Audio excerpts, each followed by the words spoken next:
Bonjour à vous, Mario Martel pour le logiciel SolidWorks.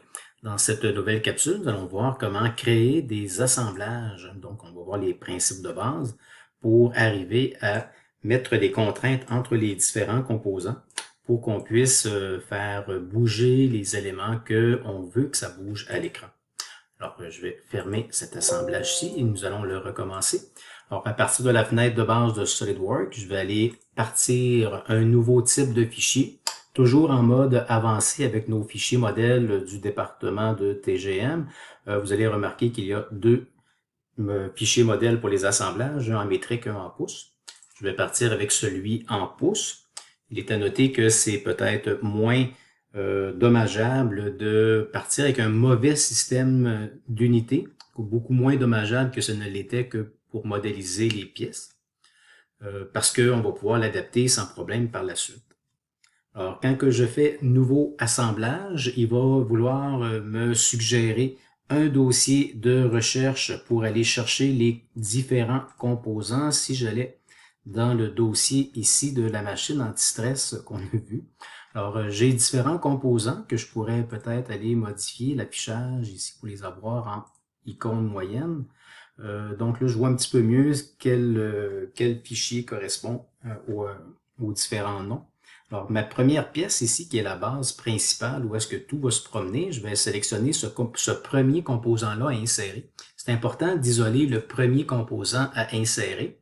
De cette façon-là, lui, je vais l'insérer. Je pourrais l'insérer un petit peu partout en cliquant là, dans l'espace graphique. L'idéal serait de mettre l'origine de mon composant sur l'origine de l'assemblage. Pour y arriver facilement, même si je ne vois pas mes origines à l'écran, je vais juste lui demander de faire OK. Puis en lui disant le petit crochet vert OK, ça va nécessairement mettre les deux origines, l'origine du composant sur l'origine de l'assemblage, parce que dans le nouvel environnement d'assemblage, il va y avoir son propre origine. Le composant arrive avec son origine, donc les origines se sont tout simplement mis un sur l'autre. Ce premier composant-là, je ne peux pas le déplacer, je ne peux pas le glisser à l'écran. On remarque dans l'arbre de création ici, pour l'assemblage, il y a mis un F en avant pour dire que le premier composant, il y a cette particularité, c'est qu'il est fixe à l'écran, F pour fixe, et je ne peux pas le déplacer. Ce qui est une bonne chose, donc il faut juste bien sélectionner notre premier composant en conséquence. Si j'active la roulette de ma souris, je peux continuer à faire des zooms ou encore en écrasant la roulette et en la glissant, faire des rotations de mon assemblage comme s'il s'agissait d'un fichier pièce. Deuxième étape, je vais aller insérer des composants. Alors, vous avez dans la barre assemblage ici, on remarque que les fonctions d'assemblage sont différentes, mais que l'environnement est sensiblement la même que pour les pièces. Alors, on a la fonction insérer des composants ici qui va me servir à insérer des composants, évidemment. Alors, on avait déjà inséré le premier composant. Je peux aller chercher tous les autres composants de mon groupe pour faire mon assemblage. Je vais avoir besoin de ces 5 autres composants-là, assurément. Alors, si je lui dis ouvrir sur ces 5 composants-là, je peux soit faire un double clic dans l'écran graphique pour les insérer en petits paquets, ou encore avec un clic à la fois, ça va me permettre d'insérer un composant et peut-être en les cliquant un à la fois, les disposer alentour de ma pièce fixe pour mieux voir les éléments. Sinon, en double clic, ils auraient tous été superposés dans le même petit paquet, mais je pouvais, après coup, les déplacer un à un pour les disposer. Alors, je vois que mes 5 derniers composants, je peux les déplacer librement, mais pas le premier que j'ai inséré parce que lui, il est évidemment fixé. 3 étapes pour faire des assemblages. 1. Insérer le premier composant qui va être fixe. 2. Insérer les autres composants. Je vais avoir besoin de 2 blocs. Je pourrais refaire insérer des composants, mais je sais qu'avec la touche contrôle du clavier enfoncé, je garde la touche contrôle enfoncée et en glissant mon composant à l'écran, j'en crée une copie.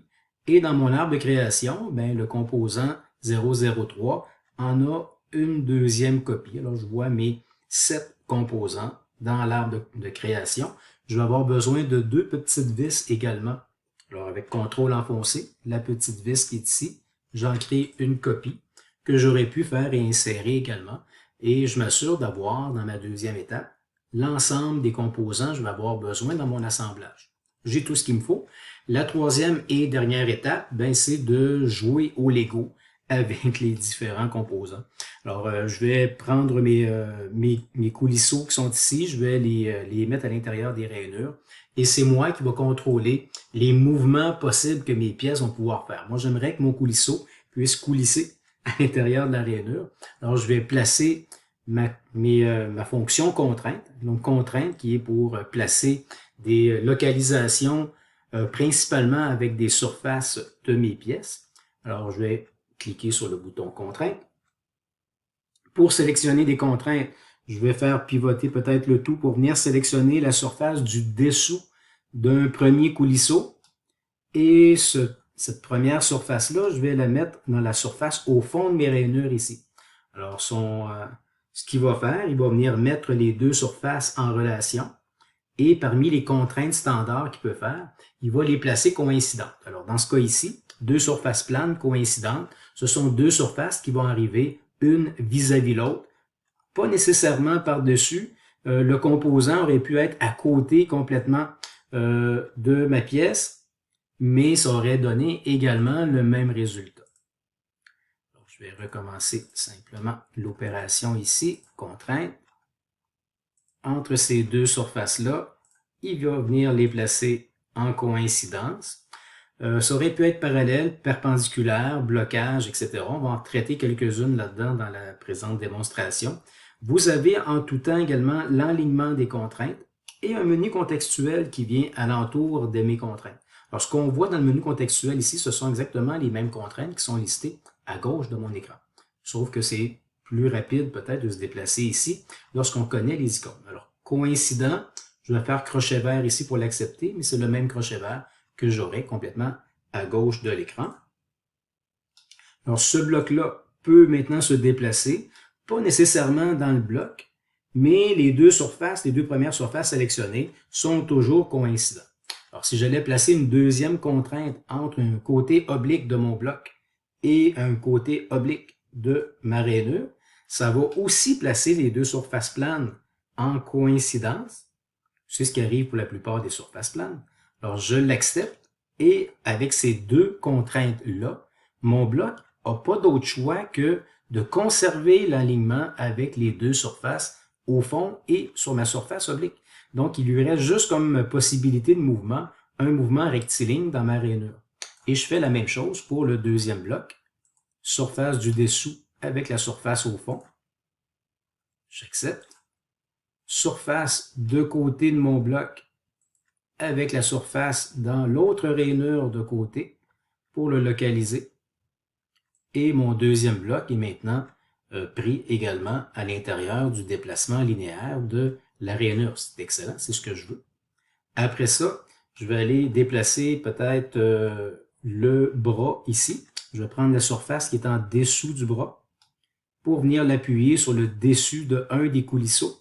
Alors, mes deux surfaces sont coïncidentes, pas nécessairement qu'ils se touchent, puis ils peuvent être très distancés l'une de l'autre, mais les deux surfaces sont coïncidentes. Un autre aspect, c'est l'alignement des surfaces ou l'alignement des contraintes. Ils peuvent être bien alignés, ces deux surfaces-là, ici, on le voit, mais si je change l'alignement des surfaces, ces deux surfaces-là demeurent toujours super bien alignées. Si je le mets vraiment d'équerre, on va peut-être mieux le voir de cette façon-là. Je peux inverser l'enlignement de mes contraintes avec le bouton ici sur mon menu contextuel ou encore dans mon menu complètement à gauche pour modifier l'enlignement. S'il arrive du bon côté, ben, il y a une chance sur deux. Puis sinon, je peux l'inverser tout simplement. Alors, je m'assure d'avoir le bon côté qui soit coïncident. J'accepte ma contrainte. Après ça, je vais y aller avec les surfaces circulaires. Une surface circulaire à l'intérieur d'un trou ici que je vais venir aligner à l'intérieur du trou qui est là. Et si je sélectionne deux surfaces circulaires, ben, ce qui va me suggérer comme positionnement, c'est une contrainte de coaxialité. Alors, il va aligner les deux axes ensemble, ce qui est une super idée parce que justement, je voulais que ce trou-là soit aligné là, pour maintenir mon bloc. Et si je place une autre contrainte de coaxialité entre mes deux surfaces ici, ben, ça va venir localiser mon bras par rapport à mes deux blocs qui sont localisés par rapport à mes deux rainures et j'ai déjà des mouvements dynamiques qui peuvent se faire. Alors, si j'arrête là pour le moment, pour le principe de base, j'arrête mes contraintes en lui acceptant. Je vois dans l'arbre de création l'ensemble des composants que j'ai insérés, avec même les doublons que j'ai dû avoir. Et complètement en bas de l'arbre de création, j'ai le groupe contraintes. Tous les contraintes que j'ai placées sont dans ce groupe-là. Alors, on a placé les 5 premières coïncidences avec les 2 coaxialités de mes trous. Et ces contraintes-là peuvent être effacées à partir de l'arbre de création ou encore modifiées. Ce n'est pas tout à fait entre ces deux surfaces-là. Je peux aller éditer la fonction de ma contrainte pour la modifier ou encore la sélectionner pour l'effacer si je voulais faire autre truc. Entre autres choses, si j'ajoutais une nouvelle contrainte d'assemblage entre ces deux surfaces-là ici en coïncidence, donc ça veut dire que ces deux surfaces-là vont toujours être coïncidents. Et si je respecte cette dernière coïncidence-là, mon bloc ne peut plus bouger dans ma rainure. Et mon bras ne pourra plus faire de mouvement en rotation parce que j'ai un bloc qui va respecter la dernière contrainte. Alors pour ça, pour le libérer, je vais devoir aller sélectionner cette contrainte-ci et de l'effacer simplement en l'effaçant de mon groupe contrainte. Et si ma contrainte n'est plus là, ben, le mouvement dynamique va pouvoir reprendre. Alors, je complète rapidement cet assemblage-là en plaçant peut-être les vis à l'intérieur ici. Alors, ma vis à l'intérieur du cylindre ici, ça va venir positionner les deux parties cylindriques. Le dessous de ma tête sur le dessus de ma surface ici de façon coïncidente. Même chose pour l'autre vis. Quand on va en avoir fait 200-300, ça va aller relativement simplement. Alors, je fais pivoter pour bien appuyer également ma deuxième vis ici. Même principe pour ma poignée qui est ici. Ce trou-là, je vais l'aligner avec le plus gros trou de mon bras ici. Je vais venir l'appuyer également sur le bout de cette façon-là. Et ma dernière vis que je vais aller positionner en dessous sur cette surface-là. Donc là, on voit que la vis, à la tête de la vis, elle arrive à l'envers. Donc, je peux modifier l'enlignement pour l'avoir dans cette direction-là pour compléter simplement mon assemblage. On se rend compte également que ce n'était pas les vis qui maintiennent les pièces ensemble, mais bel et bien les contraintes d'assemblage pour faire bouger le tout. Petit aspect cocasse, si on pousse sur la poignée maintenant de mon mécanisme, on voit que ça ne bouge pas de façon aussi fluide qu'avant que je mette la poignée. Le problème est que la poignée elle-même peut pivoter sur elle-même. On ne le voit pas, mais elle tourne sur elle-même. Et quand je pousse, donner un effort dessus, au lieu d'absorber l'effort pour pousser sur le bras, elle tourne, elle pivote sur elle-même. On la voit pas bien parce qu'elle est cylindrique. On le voit un petit peu peut-être par le trou taraudé qui est là. Donc, l'effet qui est absorbé par là, ce que je vais faire, je vais aller mettre une contrainte de blocage entre ma poignée et mon bras et je vais les bloquer ensemble, ce qui aura pour effet de empêcher la rotation de la poignée sur elle-même pour avoir un mouvement plus fluide de mes mouvements dynamiques que je voulais conserver. Il va nous rester qu'à enregistrer notre pièce. Avant de l'enregistrer, on va aller positionner nos contraintes, pas nos contraintes, mais nos propriétés personnalisées encore.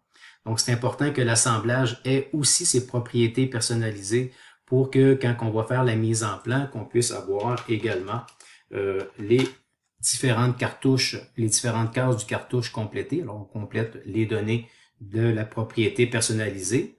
On remarque qu'il n'y a pas de matière dans les assemblages parce qu'on n'a pas besoin de mettre de matière étant donné que le matériau était fixé dans chacun des composants. Et on termine avec un enregistré sous.